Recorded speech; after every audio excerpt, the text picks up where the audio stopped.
Fala pessoal, saudações, aqui quem fala é Isaac Rodrigues e sejam bem-vindos, mais uma vez bem-vindos a mais um vídeo aqui do canal. E antes de começar o vídeo, eu já quero te convidar, se você ainda não for inscrito, a se inscrever aqui no canal, já deixa seu like, clica aí no joinha para ajudar a fortalecer esse vídeo, compartilha com 2 ou 3 amigos que você acha que pode se interessar pelo tema do vídeo aí, pessoas cristãs, pessoas que professam a fé no Senhor Jesus, espero que possa estar abençoando a vida deles esse vídeo aí através da sua vida. Bom, e se você conhece alguém que se desviou dos caminhos do Senhor, ou se você mesmo é essa pessoa que se desviou, se afastou do Senhor Jesus, então eu quero te convidar a ficar até o final desse vídeo, porque ele vai abençoar muito a sua vida. Seguindo o tema que está aí abaixo, tô desviado. E agora? Bom, eu quero falar aqui nesse vídeo sobre apostasia. O que é apostasia? Sempre que eu falar apostasia ou algo referente a isso como apóstata, significa abandono da verdade ou tal que o pratica. Então é importante entender primeiramente que quem está perto do Senhor, está perto do Senhor. Mas quem está afastado de Deus, de fato está afastado de Deus. Pode parecer uma afirmação um pouco boba, tipo dizer, lógico que quem está perto do Senhor, está perto do Senhor, mas quem está afastado de Deus, está afastado. Mas não é isso. Eu quero que você entenda que uma pessoa que se afasta de Deus não tem nenhum vínculo com o Senhor. Ela de fato está afastada de Deus. Olha só o que nos é dito no Salmo 73, no verso 27. Os que te abandonam perecerão, pois destrói os que de ti se afastam. Então é importante entender que os que abandonam o Senhor perecerão. O que é perecer? É morrer. Então os que abandonam o Senhor, de fato morrerão. Isso é, quando você já está afastado de Deus, como por exemplo no Lago de Fogo, ali é a segunda morte. Por que morte? Porque é o afastamento de Deus. Eles não têm mais a presença de Deus. Então de fato, ali eles estão mortos. E as pessoas que se afastam do Senhor, o destino delas é a morte. E eu, Isaac Rodrigues, particularmente, vendo as Escrituras Sagradas, tendo uma vida com Deus, eu não acredito que uma pessoa que de fato conheceu o Senhor Jesus possa se afastar da verdade, pode se desviar. Uma pessoa justa, isso é, uma pessoa justificada, que foi justificada pelo Senhor Jesus, teve o perdão dos pecados, saiu do mundo, ela de fato pode até cair por conta do pecado, dar ouvido à sua natureza pecaminosa, cair, mas ela se levanta. Igual está escrito em Provérbios, no capítulo 24, no verso 16. Diz o seguinte: ainda que o justo tropece 7 vezes, voltará a se levantar, mas uma só calamidade é suficiente para derrubar o perverso. Então, você vê só, o justo ele pode cair 7 vezes, mas ele vai se levantar. Agora a pessoa que é perversa, pode parecer que tenha se convertido ao Senhor Jesus, mas ela é perversa no seu coração, ela não é nascida de Deus, não nasceu de novo, e é só um aspecto externo de conversão ao Senhor Jesus, qualquer calamidade é suficiente para derrubá-la. E ver que a palavra não mostra nada sobre ela se levantar. Por quê? Porque ela cai e permanece caída. Agora a pergunta é, será que é possível um crente se perder? Bom, depende do que a gente está querendo dizer. Se realmente for um crente meramente professo, uma pessoa que professa apenas crer no Senhor Jesus, sim, é possível ela se perder, como a gente viu aqui na questão do ímpio. Mas se uma pessoa creu verdadeiramente no Senhor Jesus, se arrependeu dos seus pecados, foi selado com o Espírito Santo da promessa, que o convence do pecado, da justiça e do juízo, eu não acredito que uma pessoa que foi realmente selada possa se desviar e ser desviado aí.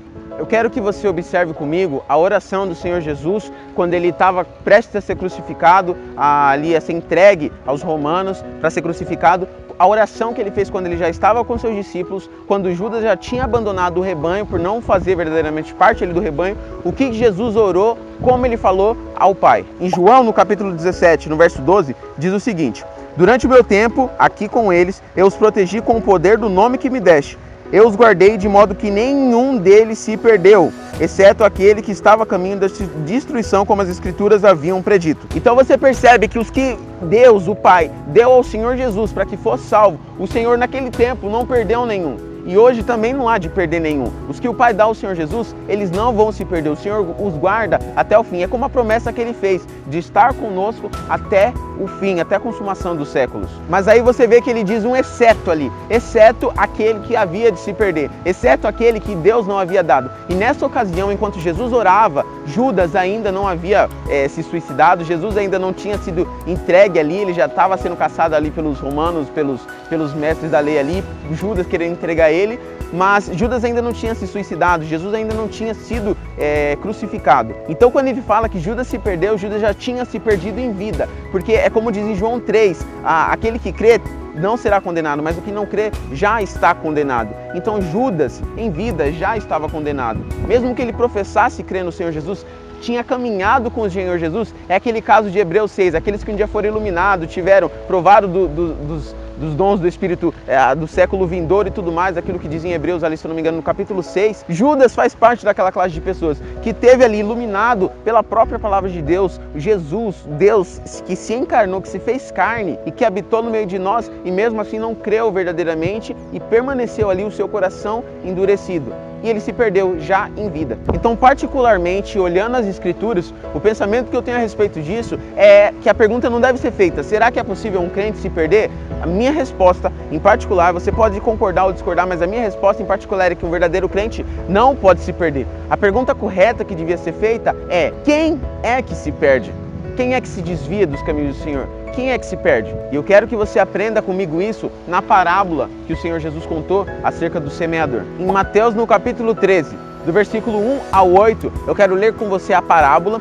E no Evangelho de Lucas, eu quero que nós vejamos junto a interpretação que Jesus dá da parábola para os discípulos. Diz o seguinte: mais tarde, naquele mesmo dia, Jesus saiu de casa e sentou-se à beira-mar. Logo, uma grande multidão se ajuntou ao seu redor. Então, ele entrou num barco, sentou-se e ensinou o povo que permaneceu na praia. Jesus contou várias parábolas como esta.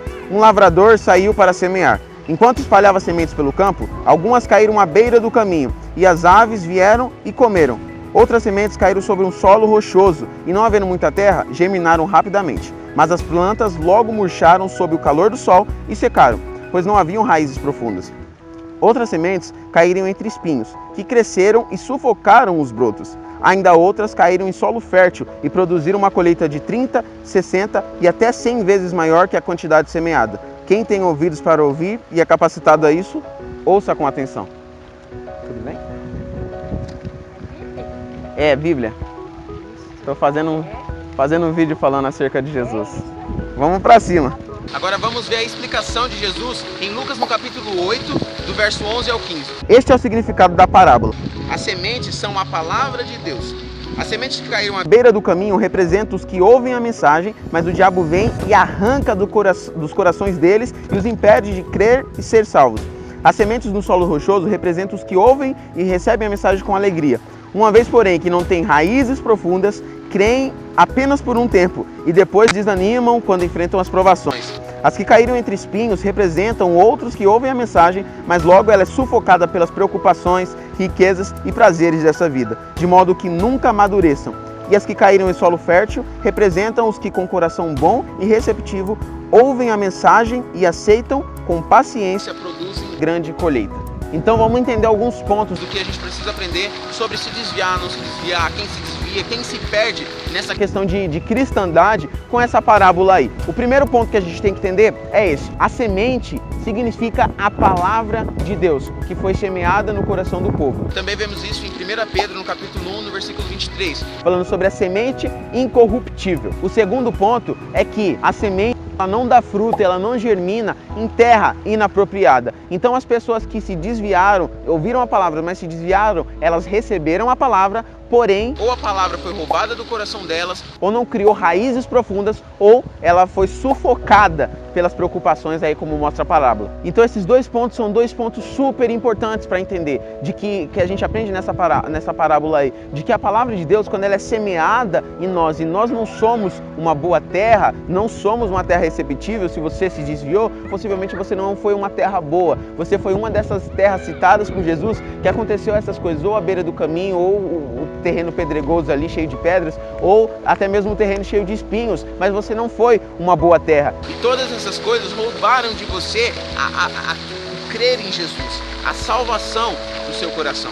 Então, quando uma pessoa diz que crê em Jesus, mas não crê verdadeiramente, e a palavra não está nela, ela vive de aparência. Ela parece ser uma pessoa cristã, ela demonstra alguns aspectos que parece que ela é cristã, que ela é salva, ela tenta andar em conformidade com a palavra, mas o seu coração ainda é ímpio. Ela não é verdadeiramente salva, ela não nasceu de novo, então ela vai se apostatar, ela vai criar um abandono da verdade e vai se afastar da verdade, que é o próprio Senhor Jesus. A obra da salvação é o maior milagre que o Senhor Deus e Pai pode fazer em nossas vidas, porque o milagre é esse: a terra em qual nós semeamos uma semente, ela não pode ser mudada. Se eu tenho essa terra aqui e eu planto semente nela, a terra não muda. Se a terra for ruim, eu posso plantar qualquer semente, ela não vai germinar, não vai crescer, não vai dar fruto, porque a terra não pode ser mudada. E a semente é uma só, que é a palavra de Deus. E nós somos uma terra. O milagre da salvação é esse, quando Deus pega essa beira de caminho, quando Deus pega esse terreno cheio de pedras, quando Deus pega o terreno cheio de espinhos e transforma ele numa boa terra, para que nós possamos receber a semente. Esse é o maior milagre de Deus, quando Ele pega um porco em sua lama de pecados, em sua sujeira que ele vive, está morto ali em transgressões, delitos, pecados contra Deus, e Ele transforma em uma ovelha de Cristo. Esse é o maior milagre, esse é o milagre da salvação. Então é importante entender isso, que uma pessoa que não é verdadeiramente crente em Jesus, ela vai se apostatar, ela vai abandonar a verdade. E eu quero mostrar isso para finalizar aí com vocês, mostrar isso para vocês em Lucas, no capítulo 11, do verso 24 ao 26. O que Jesus ensina sobre a estratégia de Satanás para acabar com as pessoas, quando ele sai, quando ele volta na vida das pessoas, e eu quero jogar aí para você as palavras de Jesus, para você entender como isso funciona. A palavra de Deus diz o seguinte: quando um espírito impuro sai de uma pessoa, anda por lugares secos, à procura de descanso, mas não encontrando diz: voltarei à casa da qual saí. Ele volta para sua antiga casa e a encontra vazia, varrida e arrumada. Então o espírito busca outros 7 espíritos piores que ele, e todos entram na pessoa e passam a morar nela, e a pessoa fica pior do que antes. Então, enquanto eu li esse texto, o Senhor me mostrou algumas coisas aqui nessa passagem que eu quero mostrar para você entender que uma pessoa que não tem a palavra de Deus permanente nele verdadeiramente, ela realmente vai se desviar, ela vai se apostatar da verdade aí, né? Abandonar a verdade, ter um abandono deliberado da verdade aí, porque a palavra não está nele. Olha só o que a palavra diz. Quando um espírito impuro sai de uma pessoa, anda por lugares secos. Eu quero que você atente para essa palavra seco, porque seco dá um entender que não tem água. Onde tem água, não pode estar seco. Onde não tem água, está seco. Então seco nos lembra sem água. Água na Bíblia é uma figura da palavra de Deus. Isso você vê em Efésios no capítulo 5. Em 1 Pedro no capítulo 1, onde eu já citei para vocês aí. E você vê que a palavra de Deus, ela é simbolizada na Bíblia por água. Quando o espírito impuro sai de uma pessoa, anda por lugares secos, sem a palavra, à procura de descanso. Mas não encontrando, diz: voltarei à casa da qual saí.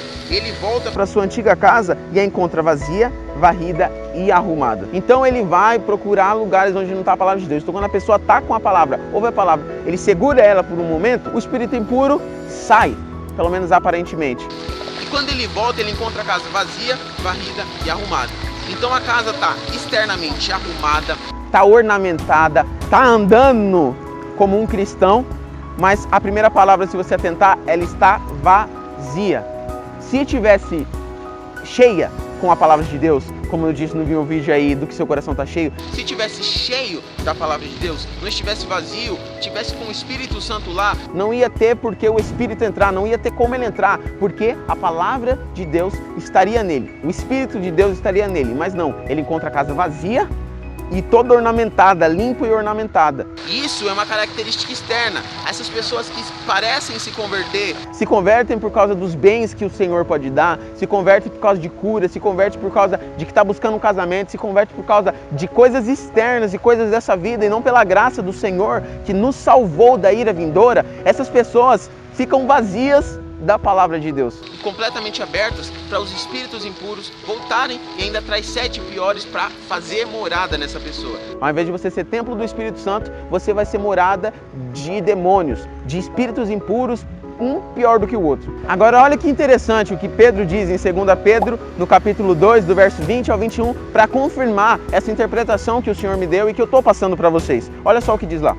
E quando alguém escapa da maldade do mundo ao conhecer nosso Senhor e Salvador Jesus Cristo, mas depois deixa-se emaranhar e escravizar novamente pelo pecado, está pior que antes.